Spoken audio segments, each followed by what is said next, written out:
तो हमने किसको सुरखरू करना है? इस जवान ने इमाम ज़माना को सुरखरू करना है। फरमाया अपना और अल्लाह के दरमियान ताल्लुक़ सही कर, खुदा लोगों के दरमियान ताल्लुक़ सही कर। दूसरी चीज़ नहजुल बलागा, मौला फरमाते हैं जिसने अपनी आखिरत को सही किया खुदा उसकी दुनिया को सही कर देगा। हर काम करने से पहले ये सोचो कि मेरी आखिरत तो कहीं खराब नहीं हो रही, और अगर तुमने ये फिक्र रखी तो खुदा तुम्हारी दुनिया को सही कर देगा। बहुत बड़े आलिम दीन आयतुल्लाह अबुल हसन इस्फहानी 8 साल की उम्र से शौक दीन, इस्फहान के रहने वाले, छोटा सा गाँव, कहते हैं 8 साल की उम्र से मकतब में जाता था, दीनी तालीमात पढ़ता था। जब मैं 11 साल का हुआ तो वो तालीम वहीं तक थी, और आला तालीम हासिल करने के लिए मुझे इस्फहान जाना पड़ता। तो अपने वालिद को कहा कि बाबा मैं इस्फहान चला जाऊं। उन्होंने कहा बेटा आपकी उम्र 11 साल है, छोटे बच्चे हो, खाने का मसला, कपड़ों का मसला, अकेले तको तना दुरूस परदेश में किस तरह रहोगे, ये तुम्हारे बस की बात नहीं है। लेकिन शौक दीन, नूर दीन, हिदायत का इतना शौक कि बाबा मैंने जाना है, मेरा दिल यहाँ नहीं लग रहा। बाप न माना। रात को वालिद सो जाते थे, फिर आके वालिद के पाँव बैठ जाते थे, अपने हाथ से पाँव दबाते थे ताकि बाबा राजी हो जाएं। कि मैंने इतना रोया, मैं इतना रोया कि बिल आखिर मेरा बाप राजी हो गया। कि मुझे छोड़ के आए इस्फहान का मदरसे सदर गालिबन, उसके अंदर दाखिला करवाया, वापस आ गए। 4 महीने कहते हैं बड़े शौक के साथ, बड़े ज़ौक़ के साथ मैंने पढ़ाई की। 4 महीने के बाद सर्दी का मौसम शुरू हुआ, शदीद बर्फबारी इस्फहान में, मदरसे का सहन बर्फ से भर गया, गलियां बर्फ से भर गई, हुजरे ठंडे, कमरे ठंडे। कहते हैं इन 4 महीनों में मेरे ऊपर माल और रिस्क की बड़ी तंगी आई।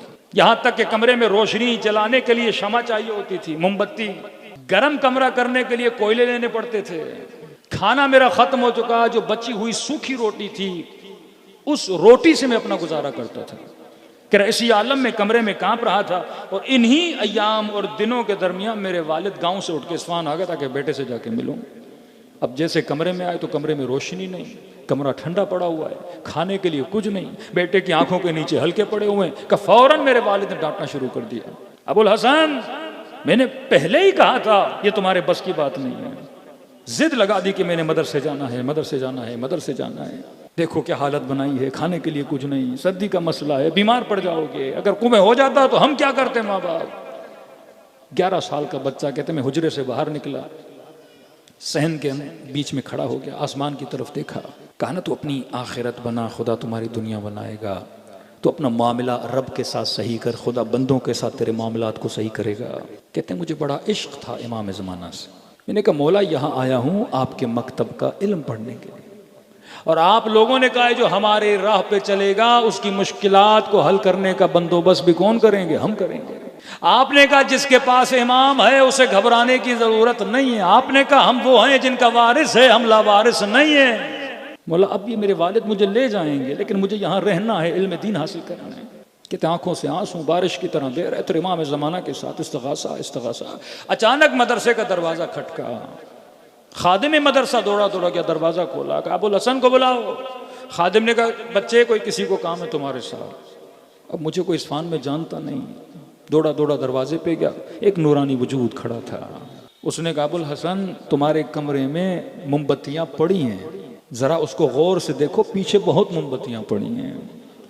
कहा अपना हाथ आगे लाओ, कुछ पैसे मेरे हाथ पे रखे, कहीं इन हाथों से जाके कोयले लेना, कमरे को गर्म करना, खाना लेना, क्योंकि तुम्हारे हुजरे में मेहमान आया हुआ है। और परेशान होने की ज़रूरत नहीं है, तुम उसका मानने वाले हो जो अपनी कौमों का ख्याल भी रखते हैं, जो अपने शियों पे नज़र भी रखते हैं। कहते अभी समझ नहीं आ रहा था कि ये कौन है। मैंने लिया, कमरे के अंदर गया, वालिद ने पूछा बेटा कौन था? मैंने कहा बाबा कहा मोमबत्तियाँ पड़ी हैं, कमरे में रोशनी नहीं थी, ढूंढा मोमबत्तियाँ मिल गई। कहा कुछ पैसे देकर गए और कहा कि इससे कोयले ले लेना, कमरे को गर्म कर लेना, खाना ले लेना, तुम्हारे कमरे में मेहमान मौजूद है, और उसे कहना कि तू उसका मानने वाला है या उस कौम से ताल्लुक़ रखता है जिनका वारिस अभी जिंदा है। कहते मेरे वालिद खड़े थे, ये सुन के घुटनों के बल बैठे और ज़ारो कतार रोने लगे। कहने लगे बेटा तू 11 साल का है, तुझे इमाम ज़माना पर ईमान है, लेकिन वाय हो मुझ पे मैं बूढ़ा हो गया और मैं तेरे लिए परेशान हूँ कि तुझे कौन संभालेगा। तू जिनकी राह पे चला है वही तुझे संभालने वाले हैं। तू अपनी इस्लाह कर, फिर देख हम तुम्हारे मुआमिलात को किस तरह से सही करते हैं। अगर तू अपनी इस्लाह नहीं करेगा तो हमारी तरफ से भी मुआमलात की इस्लाह नहीं होगी। सल्लल्लाहु पढ़े मोहम्मद वाले मोहम्मद।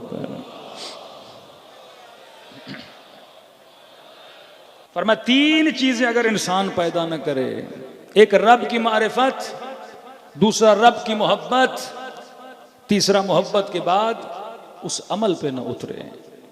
मजलिस अज़ा आपके दिलों में मारिफत पैदा करती है।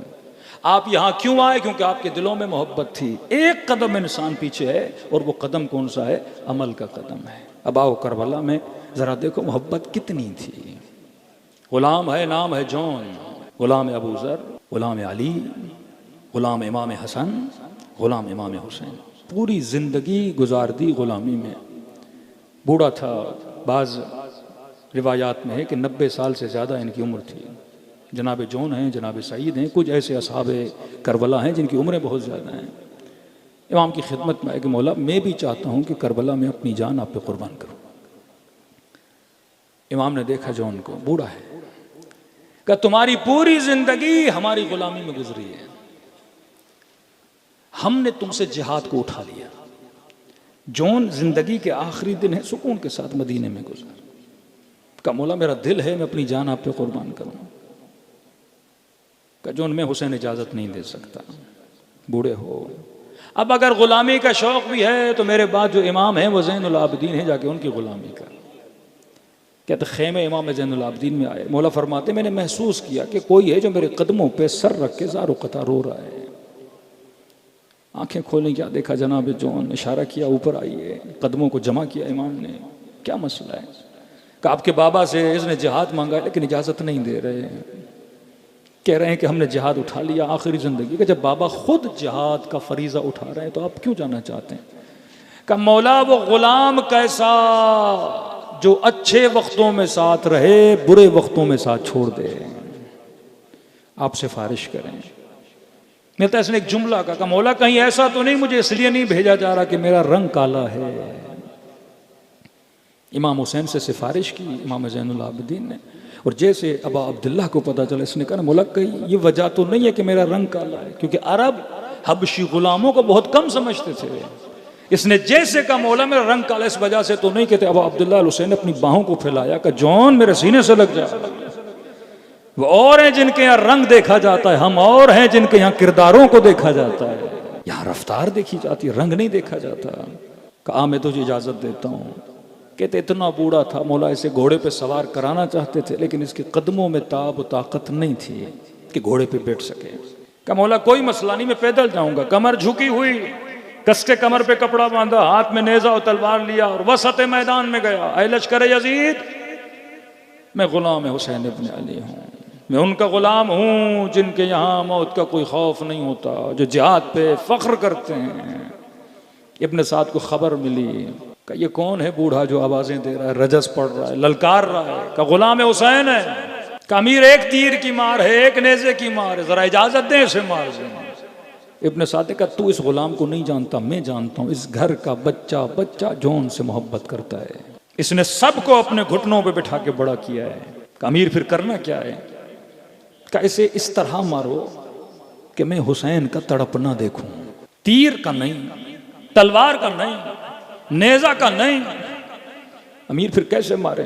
का घोड़े सवार, घोड़ों पे सवारों, हाथों में पत्थर लें, इस बूढ़े को दूर से पत्थर मारे। इतने पत्थर मारो कि ये गिर के जमीन पे गिरे और हुसैन इसका तड़पना देखें।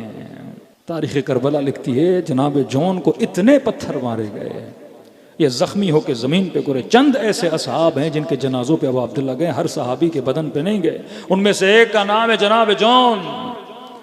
कहते मौला दौड़े दौड़े आए, जौन गुनूदगी के आलम में था और अचानक इसने महसूस किया कि मेरा सर किसी की गोद के अंदर पड़ा हुआ है। लश्कर यजीद का सिपाही कहता ये सारा मंजर मैं दूर से देख रहा था। कहते मैंने जिंदगी में न ऐसा गुलाम देखा, मैंने जिंदगी में न ऐसा आका देखा। का क्या देखा तूने? का जैसे सर गोद में रखा हुसैन ने, गुलाम ने फिर अपना सर खाके करबला पे रख दिया। गोया कह रहे होंगे मौला ये गोद अली अकबर के लिए बनी है, मौला मेरा सर इस गोद के काबिल नहीं है। कहते हैं फिर हुसैन ने गोद में रखा, फिर इसने झटक के सर को खाके करबला पे गिरा दिया। तीसरी बार सर रखा, फिर इसने सर खाक पे गिरा दिया। कहता वो मंजर जो आज तक मैंने किसी आका की मोहब्बत का गुलाम से नहीं देखा, वो ये मंजर था कि जब गुलाम राजी ना हुआ कि सर आका की गोद में हो, तो मैंने दूर से ये मंजर देखा कि हुसैन ने अपने सर को झुकाना शुरू किया, झुकाना शुरू किया, झुकाना शुरू किया, यहां तक कि हुसैन ने अपना रुखसार जौन के रुखसार पे रख दिया और कानों में कहा अल्लाहुम्मा बय्यद वजहा तय्यब रिहा। का जौन वो और हैं जो कहते हैं रंग देखा जाता है, दुआ किया है खुदा कयामत के दिन इसके चेहरे को नूरानी और सफेद बनाना, इसके बदन को खुशबूदार बना देना। का तू अपना मुआमिला सही कर, यहां तेरा मुआमिला वो सही करेंगे।